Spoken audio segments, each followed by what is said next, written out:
নেপালে ভয়াবহ আকস্মিক বন্যা ও ভূমিধসে ধ্বংসস্তূপে পরিণত হয়েছে সীমান্তবর্তী বহু জনপদ।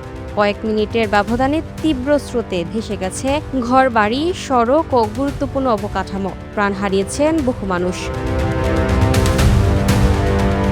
বুধবার স্থানীয় সময় সকাল ৮টা ৩৭ তিব্বতে ৪.৪ মাত্রার একটি ভূমিকম্পের মাত্র ৩ মিনিট পর ৮টা ৪০ আকস্মিক বন্যার খবর পাওয়া যায়। তবে ভূমিকম্পের সঙ্গে বন্যার সরাসরি কোনো সম্পর্ক এখনও নিশ্চিত হয়নি। বিজ্ঞানীরা হিমবাহে পাথর ও বরফ ধস, হিমবাহ হ্রদের পানি হঠাৎ বেরিয়ে আসা এবং ভারী বৃষ্টিপাত বিভিন্ন সম্ভাবনা খতিয়ে দেখছেন।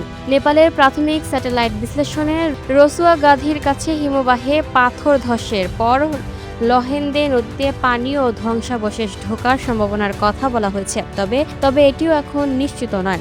যোগাযোগ ব্যবস্থা বিপর্যস্ত থাকায় নেপাল ও দুর্গম এলাকা থেকে নির্ভরযোগ্য তথ্য পাওয়া যাচ্ছে না। ফলে বন্যার প্রকৃত উৎস ও কারণ এখনও অজানা। এর মধ্যে ভৌতকোশী, ত্রিশূলী ও নারায়ণী নদীর তীরবর্তী বাসিন্দাদের নিরাপদ স্থানে সরে যাওয়ার সতর্কতা দিয়েছে নেপাল সরকার। দুর্যোগ মোকাবেলায় সহায়তার প্রস্তাব দিয়েছে ভারত, চীন, যুক্তরাষ্ট্র ও বিশ্বব্যাংক। বিশ্বব্যাংক জরুরি সহায়তা হিসেবে সর্বোচ্চ ২৫ বিলিয়ন নেপালি রুপি সংগ্রহে সহায়তার কথা জানিয়েছে। তবে ভয়াবহ এই দুর্যোগের মূল কারণ এবং ভবিষ্যতে এমন বিপর্যয় ঠেকাতে সীমান্তবর্তী এলাকায় কার্যকর আগাম সতর্ক ব্যবস্থা কবে চালু হবে, এখন সেটি বড় প্রশ্ন। Lucky Akter, up to date news, Dhaka.